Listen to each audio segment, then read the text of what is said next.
It's magic. It's magic.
Meu otimismo está baseado na certeza de que esta civilização vai desmoronar. Meu pessimismo em tudo aquilo que ela faz para arrastar-nos em sua queda.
Que época terrível esta, onde idiotas dirigem cegos. William Shakespeare.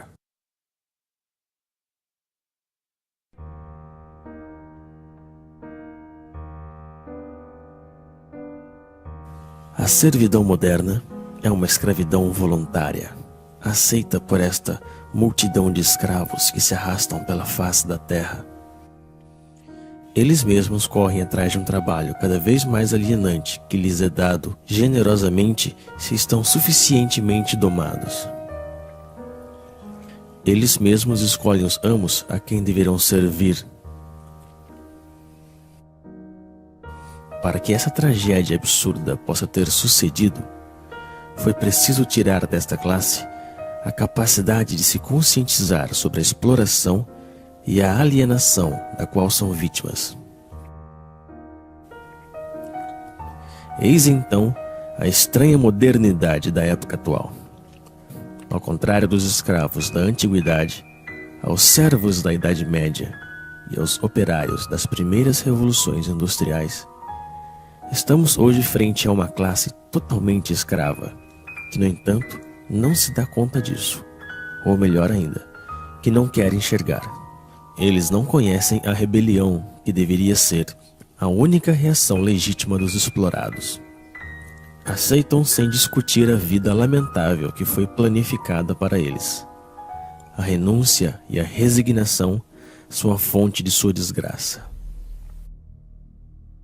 Eis então o pesadelo dos escravos modernos, que só aspiram a deixar-se levar pela dança macabra do sistema de alienação.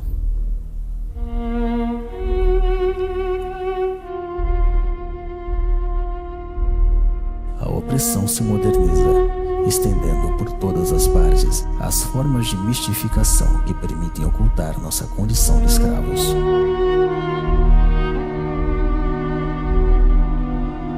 Mostrar a realidade tal qual é na verdade, e não tal como mostra o poder, constitui a mais autêntica subversão.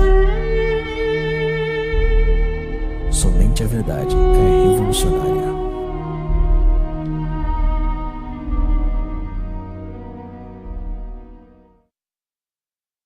O urbanismo é a tomada do meio ambiente natural e humano pelo capitalismo, que, ao desenvolver-se em sua lógica de dominação absoluta, refaz a totalidade do espaço como seu próprio cenário.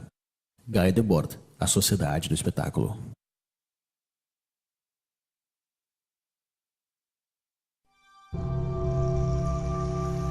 À medida que o homem constrói seu mundo com a força do trabalho alienado, o cenário deste mundo se converte na prisão onde terão que viver.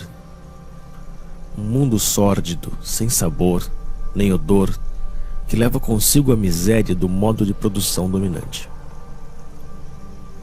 Este cenário está em eterna construção. Nada nele é estável. A remodelação permanente do espaço que nos envolve se justifica pela amnésia generalizada e pela insegurança na qual devem viver seus habitantes. Trata-se de refazer tudo à imagem do sistema. O mundo torna-se a cada dia mais sujo e barulhento, como uma usina. Cada parcela deste mundo é propriedade de um Estado ou de um particular. Este roubo social, que é a apropriação exclusiva do solo, se encontra materializada na onipresença de muros, barreiras e fronteiras. São as marcas visíveis dessa separação que invade tudo. Mas ao mesmo tempo, a unificação do espaço, de acordo com os interesses da cultura mercante, é o grande objetivo da nossa triste época. O mundo deve transformar-se em uma imensa autópsia, racionalizada ao extremo, para facilitar o transporte das mercadorias. Todo obstáculo, natural ou humano, deve ser destruído. O ambiente onde se aglomera esta massa servil é o fiel reflexo de sua vida. Se assemelha a jaulas, a prisões, a cavernas. Porém, contrariamente aos escravos e aos prisioneiros, o explorado dos tempos modernos deve pagar por sua jaula.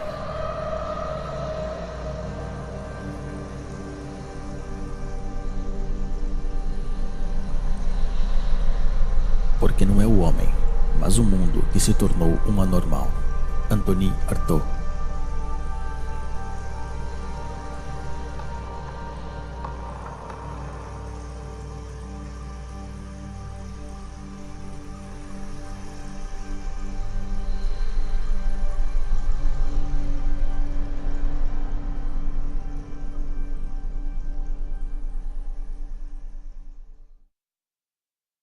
À primeira vista, a mercadoria parece uma coisa simples, trivial, evidente. Porém, analisando-a, vê-se complicada, dotada de sutilezas metafísicas e discussões teológicas. O Capital, Karl Marx. É neste lugar estreito e lúgubre, onde o escravo moderno acumula as novas mercadorias que deveriam, segundo as mensagens publicitárias onipresentes, trazer-lhe a felicidade e a plenitude. Porém, quanto mais acumula mercadorias, mais ele se afasta da oportunidade de ser feliz. Que aproveita o homem ganhar o mundo inteiro e perder sua alma? Marcos, capítulo 8, versículo 36. A mercadoria, ideológica por essência, despoja de seu trabalho aquele que a produz e despoja de sua vida aquele que a consome. No sistema econômico dominante, já não é mais demanda que condiciona a oferta, mas a oferta que determina a demanda. Então é assim que, de maneira periódica, surgem novas necessidades que são rapidamente consideradas como vitais para a maioria da população. Primeiro foi o rádio, depois o carro, a televisão, o computador e agora o telefone celular. Todas essas mercadorias, distribuídas massivamente em um curto lapso de tempo, modificam profundamente as relações humanas. Servem, por um lado, para isolar os homens um pouco mais de seu semelhante e, por outro, para difundir as mensagens dominantes do sistema. As coisas que se possuem acabam por possuir-nos.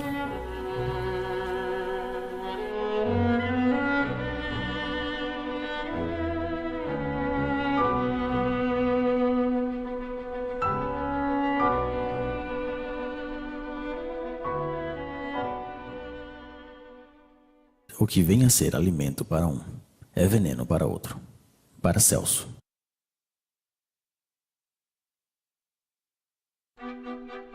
Porém, é quando se alimenta que o escravo moderno ilustra melhor o estado de decadência em que se encontra. Dispondo de um tempo cada vez mais limitado para preparar a comida que ingurgita, ele se vê obrigado a engolir rápido o que a indústria agroquímica produz. Errando pelos supermercados, à procura dos substitutos que a sociedade da falsa abundância consente em dar-lhe, só lhe resta a ilusão da escolha. A abundância dos produtos alimentícios apenas dissimula sua degradação e sua falsificação.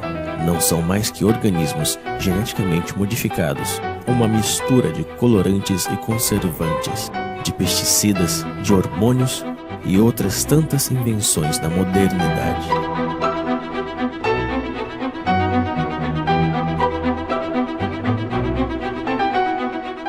O prazer imediato é a regra de todo modo de alimentação dominante.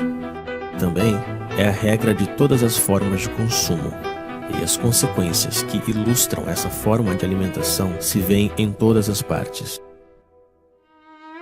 Mas é frente à indigência da maioria que o homem ocidental goza de sua posição e de seu consumo frenético.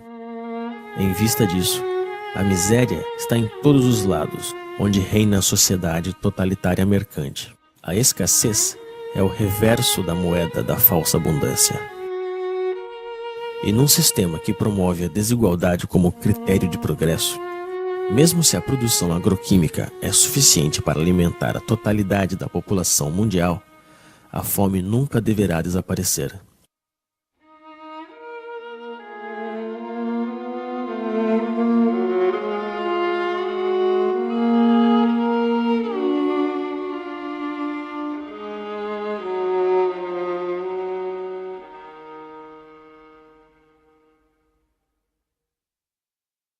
Estão convencidos de que o homem, espécie pecadora por excelência, domina a criação, como se as outras criaturas tivessem sido criadas apenas para servir-lhes a comida, a roupa, para serem martirizadas e exterminadas. Isaac Bashevis Singer. A outra consequência da falsa abundância alimentícia é a generalização das usinas de concentração e exterminação massiva e bárbara das espécies que servem de alimento aos escravos. Esta é a real essência do modo de produção dominante. A vida e a humanidade não resistem ante o desejo de proveito de certos indivíduos.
Que triste é pensar que a natureza fala e que a espécie humana não a escuta.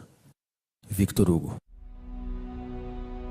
É a expoliação dos recursos do planeta, a abundante produção de energia ou de mercadorias, o lixo e os resíduos do consumo ostentoso hipotecam a possibilidade de sobrevivência de nossa Terra e das espécies que nela habitam. Porém, para deixar livre o curso ao capitalismo selvagem, o crescimento econômico nunca deve parar. É preciso produzir, produzir e reproduzir ainda mais.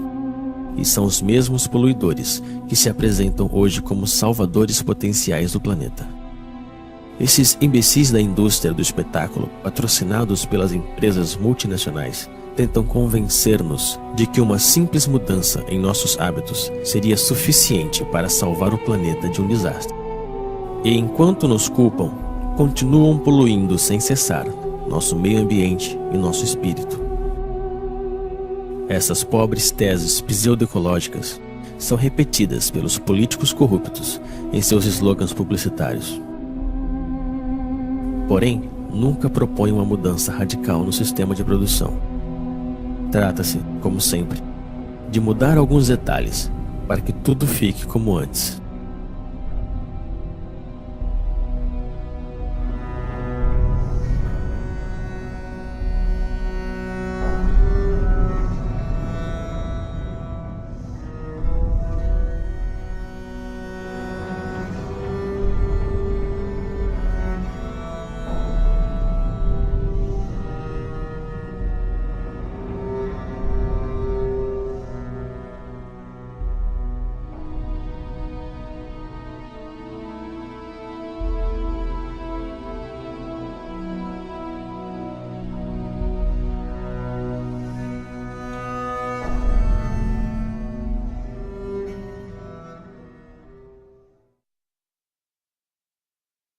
Trabalho.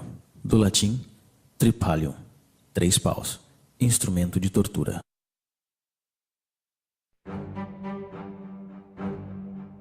Mas para entrar na roda do consumo frenético é necessário ter dinheiro.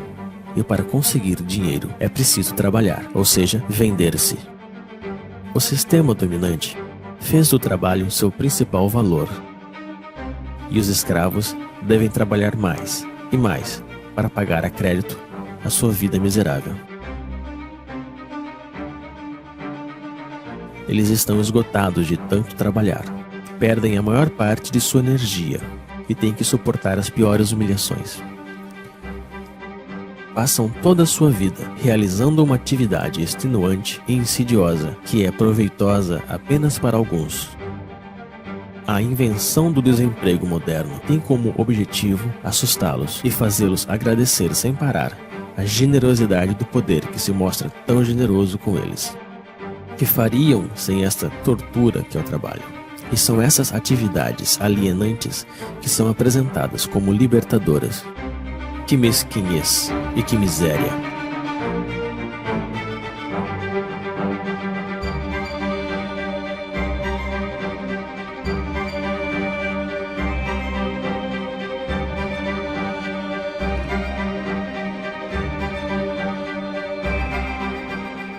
Sempre apressados pelo cronômetro ou pela chibata. Cada gesto dos escravos é calculado a fim de aumentar sua produtividade. A organização científica do trabalho constitui a real essência da desapropriação dos trabalhadores, seja do fruto de seu trabalho, mas também do tempo que eles passam na produção automática das mercadorias ou dos serviços. O papel do trabalhador se confunde com o da máquina nas usinas, com o computador nos escritórios. O tempo pago não volta mais. Assim, a cada trabalhador é atribuído um trabalho repetitivo, seja ele intelectual ou físico. Ele é um especialista em seu domínio de produção. Essa especialização encontra-se na escala do planeta, no âmbito da Divisão Internacional do Trabalho. Concebe-se no Oriente, se produz na Ásia, se morre na África. É o homem inteiro que é condicionado ao comportamento produtivo pela organização do trabalho. E fora da fábrica, ele conserva a mesma pele e a mesma cabeça. O escravo moderno teria sido capaz de se contentar de sua servidão ao trabalho, mas à medida que o sistema de produção coloniza todos os setores da vida, o dominado perde o seu tempo com lazeres, com diversões e férias organizadas. Em nenhum momento do seu cotidiano ele foge da influência do sistema, que faz parte de cada instante de sua vida. É um escravo a tempo integral.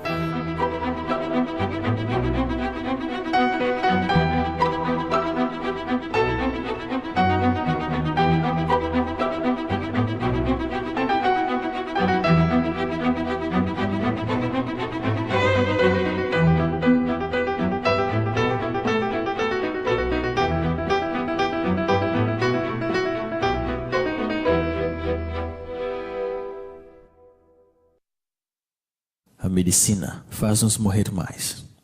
Plutarco.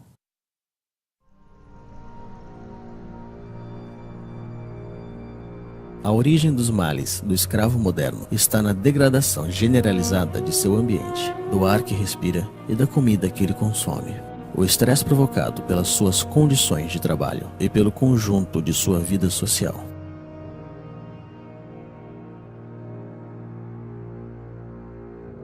Sua condição subserviente é um mal que nunca encontrará remédio. Somente a total liberação da condição na qual ele se encontra pode permitir ao escravo moderno se libertar de seus sofrimentos. A medicina ocidental só conhece um remédio contra os males dos quais sofrem os escravos modernos: a mutilação. É a base de cirurgias, de antibióticos ou de quimioterapia que se trata aos pacientes da medicina mercantil. Nunca se trata a origem do mal, senão que as suas consequências. pelo motivo de que essa busca da origem do mal nos conduziria inevitavelmente à condenação fatal da organização social em toda a sua totalidade.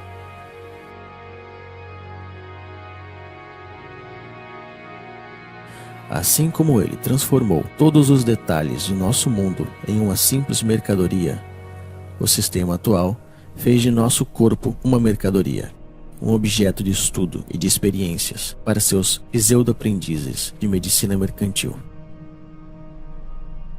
Os donos do mundo já estão prontos para patentear os seres vivos. O sequenciamento completo do DNA do genoma humano é o ponto de partida de uma nova estratégia posta em ação pelo poder. A decodificação genética não tem outro objetivo que o de amplificar consideravelmente as formas de dominação e de controle. Depois de tudo, nosso corpo também não nos pertence. De tanto obedecer, adquirimos reflexos de submissão. Anônimo. O melhor de sua vida foge entre seus dedos, mas ele prossegue assim, pois já está acostumado a sempre obedecer. A obediência se tornou sua segunda natureza. Ele obedece sem saber por qual razão, simplesmente porque ele sabe que deve obedecer. Obedecer, produzir e consumir. Eis aí o trítico que domina sua vida.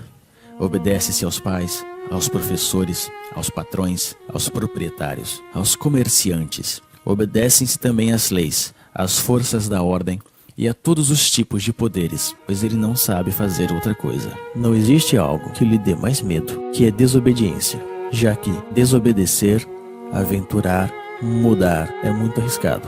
Assim como uma criança que se perde de vista de seus pais. O escravo moderno se sente perdido, sem o poder que o criou. Então, ele continua obedecendo.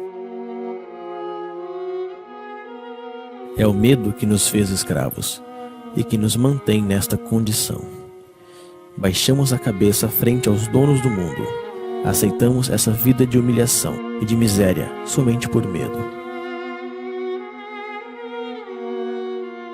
No entanto, dispomos da força numérica frente a essa minoria que governa. A força deles não sai de seus policiais, mas de nosso consentimento. Justificamos nossa covardia diante do enfrentamento legítimo contra as forças que nos oprimem com um discurso cheio de humanismo modernizador. A rejeição da violência revolucionária está ancorada nos espíritos daqueles que se opõem ao nome dos valores que este mesmo sistema nos ensinou. Porém, quando se trata de conservar sua hegemonia, o poder não hesita em se vestir da violência. Sob um governo que prende qualquer homem injustamente, o único lugar digno para um homem justo também é a prisão. Henry David Thoreau, A Desobediência Civil. No entanto, ainda existem indivíduos que escapam ao controle das consciências, mas estão sob vigilância. Todo ato de rebelião ou de resistência está de fato assimilada a uma atividade desviada ou terrorista. A liberdade só existe para aqueles que defendem os imperativos mercantis. A oposição real ao sistema dominante, infelizmente, é totalmente clandestina. Para estes opositores, a repressão é a regra em uso. E o silêncio da maioria dos escravos frente a essa repressão está justificado na aspiração mediática e política que nega o conflito existente na sociedade atual.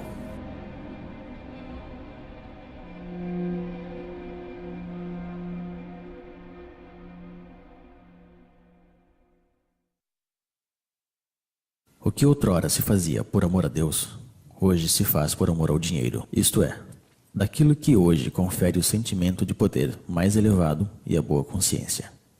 Nietzsche, Aurora. Como todos os seres oprimidos da história, o escravo moderno precisa de seu misticismo e de seu Deus para anestesiar o mal que lhe atormenta e o sofrimento que lhe sufoca.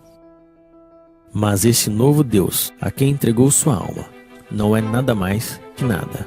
É um pedaço de papel, um número que tem apenas sentido, porque todo mundo decidiu dar-lhe. É em nome deste novo Deus que ele estuda, que ele trabalha, que ele luta e se vende. É em nome desse novo Deus que ele abandonou seus valores e está disposto a fazer qualquer coisa. Ele acredita que quanto mais tem dinheiro, mais se libertará dos problemas dentro dos quais ele está aprisionado. Como se a possessão andasse de mãos dadas com liberdade. A liberação é uma sesse que provém do domínio de si mesmo, um desejo e uma vontade de atuar. Está no ser e não no ter. Porém, é preciso decidir-se a não mais servir nem obedecer. É preciso também romper com esse hábito, que ao parecer ninguém ousa recriminar. O escravo moderno está convencido de que não existe alternativa na organização do mundo atual. Ele se resignou a esta vida, porque pensa que não pode haver outra. E é aí mesmo que se encontra a força da dominação presente. Entreter a ilusão desse sistema que colonizou toda a face da Terra. É o fim da história. Convenceu a classe dominada que adaptar-se à sua ideologia é como adaptar-se ao mundo tal qual se mostra e como sempre foi. Sonhar com outro mundo se tornou um crime, criticado unanimemente pelos meios de comunicação e os poderes públicos. O criminoso, na realidade, é aquele que contribui, consciente ou não, na demência da organização social dominante. Não existe loucura maior que a do sistema atual. E, se não, fica sabendo, ó rei, que não serviremos a teus deuses, nem adoraremos a estátua de ouro que levantaste. Antigo Testamento, Daniel, capítulo 3, versículo 18.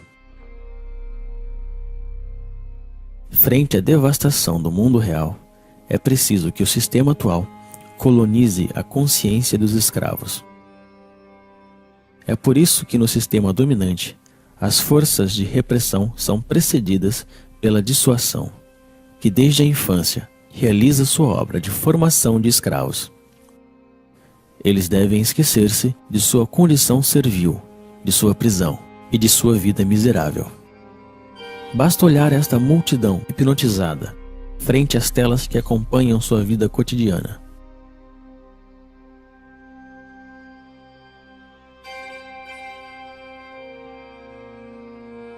Eles enganam sua insatisfação permanente com o reflexo de uma vida sonhada, feita de dinheiro, de glória e aventura.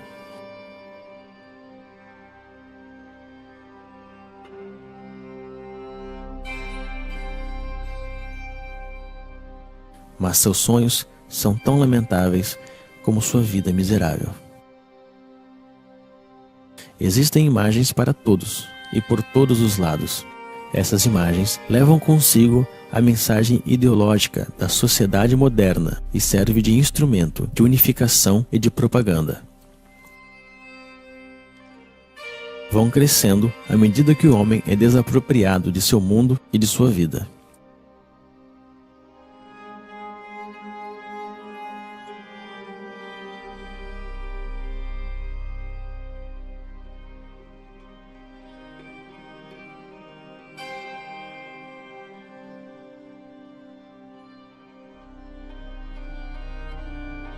A criança é a primeira vítima dessas imagens, pois se trata de sufocar a liberdade desde o berço. É necessário torná-los estúpidos e tirar-lhes toda a capacidade de reflexão e de crítica.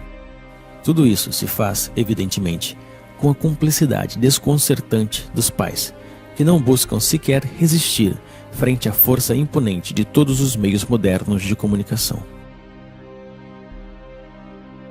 Eles mesmos compram todas as mercadorias necessárias para escravizar sua progenitura.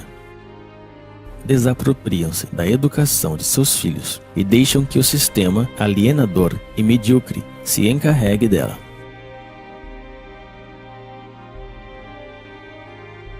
Existem imagens para todas as idades e para todas as classes sociais. Os escravos modernos confundem essas imagens com cultura e, às vezes, com arte. Recorrem seus instintos mais baixos para vender qualquer mercadoria. E é a mulher, duplamente escrava da sociedade atual, que paga o preço mais alto. Ela é apresentada como um simples objeto de consumo. A revolta também foi transformada em uma imagem que se vende para melhor destruir seu potencial subversivo. A imagem ainda é, até hoje, a forma de comunicação mais direta e mais eficaz. Ela cria modelos, aliena as massas, mente e promove frustrações. Difunde-se a ideologia mercantil pela imagem,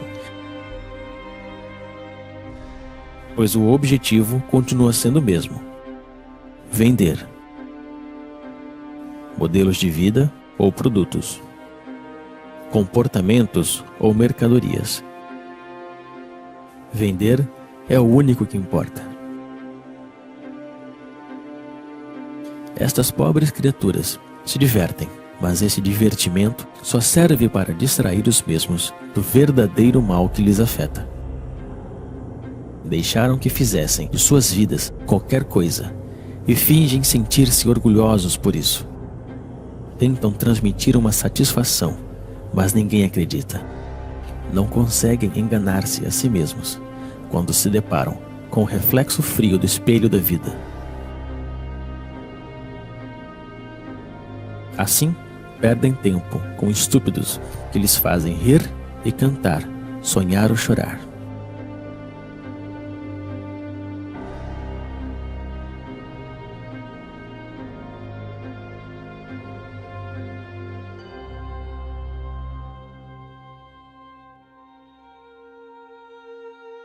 Através do esporte mediatizado, se representa o êxito e o fracasso, os esforços e as vitórias que os escravos modernos deixaram de viver em seu cotidiano. Sua insatisfação lhe incita a viver por procuração frente ao aparelho de televisão.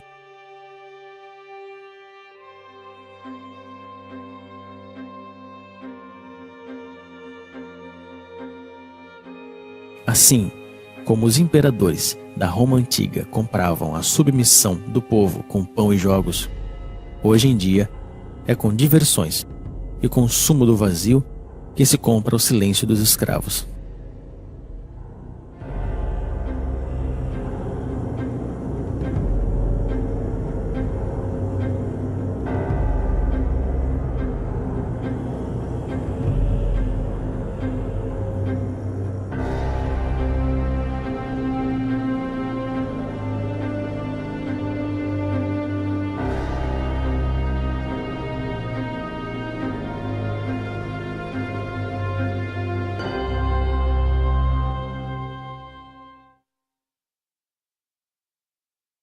Nós acreditamos que dominamos as palavras, mas são as palavras que nos dominam. Alan Ray. O controle das consciências passa essencialmente pela utilização viciada da linguagem utilizada pela classe economicamente e socialmente dominante. Sendo o detentor de todos os meios de comunicação, o poder difunde a ideologia mercantil, através da definição petrificada, parcial e falsa que ele dá das palavras. As palavras são apresentadas como neutras e sua definição como evidente. Porém, estando sob controle do poder, a linguagem designa sempre algo muito diferente da vida real. É, antes de tudo, uma linguagem de resignação e impotência, a linguagem da aceitação passiva das coisas tais como são e tais como devem permanecer. As palavras trabalham por conta da organização dominante da vida, e o fato mesmo de utilizar a linguagem do poder nos condena à impotência. O problema da linguagem está no centro da luta pela emancipação humana. Não é uma forma de dominação que se junta às outras, mas o coração do mesmo projeto de submissão do sistema mercantil totalitário.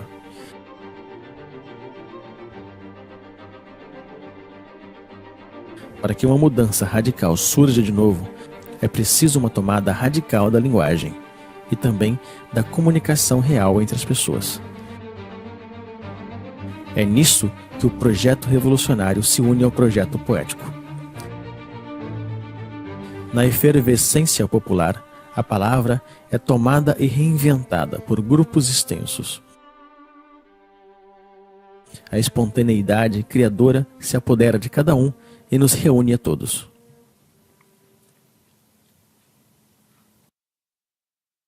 Votar é abdicar.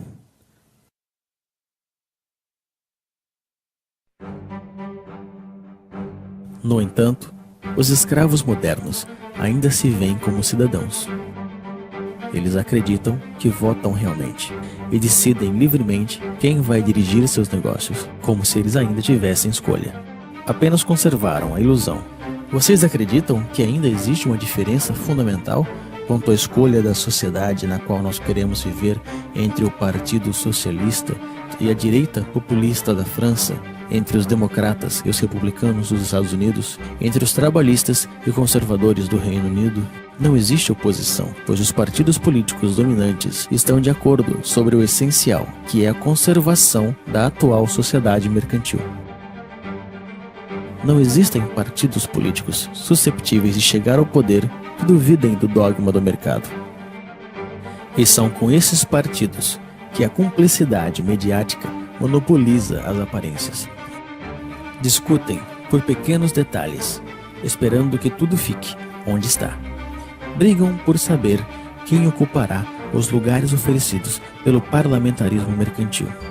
Estas estúpidas briguinhas são difundidas pelos meios na intenção de ocultar um verdadeiro debate sobre a escolha da sociedade na qual desejamos viver.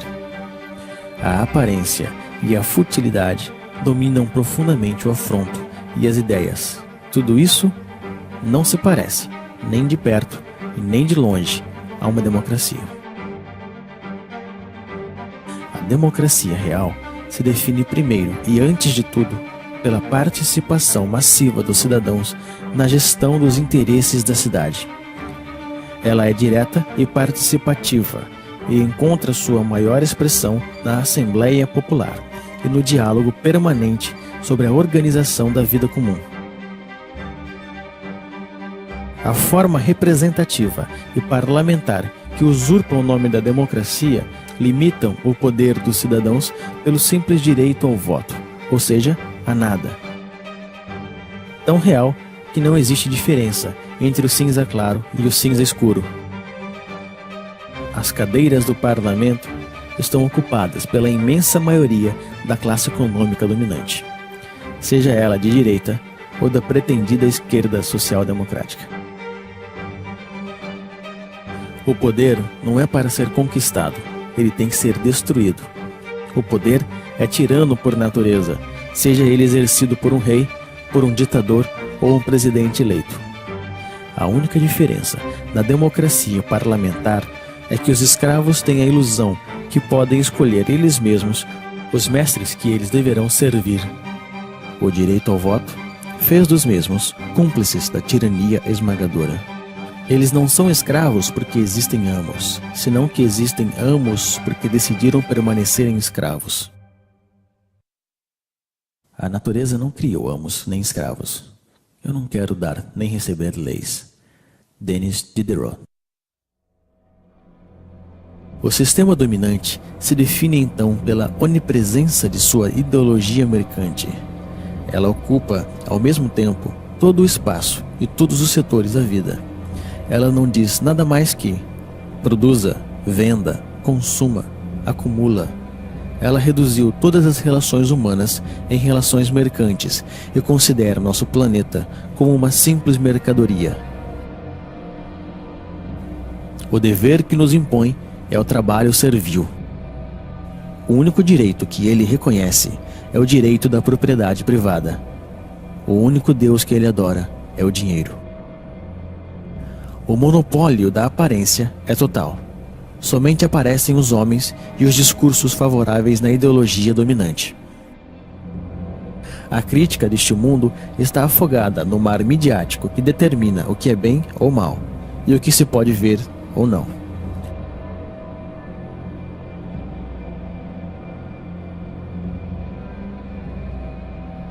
A onipresença da ideologia, o culto ao dinheiro, monopólio da aparência, partido único disfarçado de pluralismo parlamentar, ausência de uma oposição visível, repressão sob todas as formas, vontade de transformar o homem e o mundo. Eis o verdadeiro rosto do totalitarismo moderno que chamamos de democracia liberal. Porém, é necessário chamá-la pelo seu verdadeiro nome: o sistema mercantil totalitário.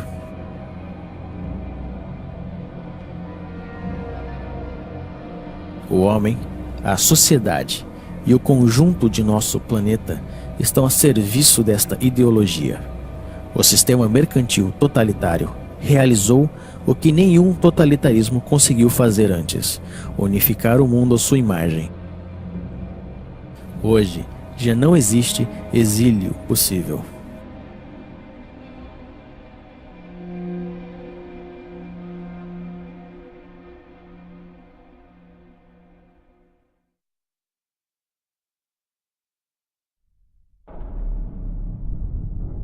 À medida que a opressão se estende por todos os setores da vida, a revolta toma aspecto de uma guerra social. Os motins renascem e anunciam a futura revolução.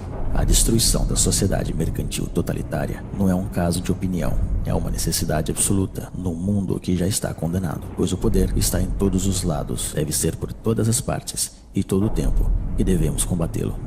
A reinvenção da linguagem, o transtorno permanente da vida cotidiana, a desobediência e a resistência são as palavras mágicas da revolta contra a ordem estabelecida.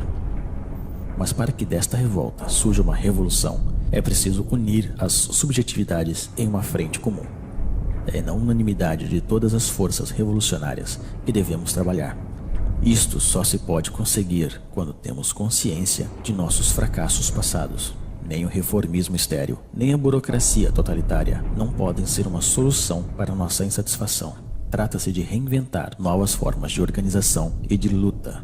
A autogestão nas empresas e a democracia direta na escala comunal constituem as bases desta nova organização, que deve ser anti-hierárquica, tanto na forma quanto no conteúdo. O poder não é para ser conquistado, ele deve ser destruído.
Cavalheiros, a vida é muito curta.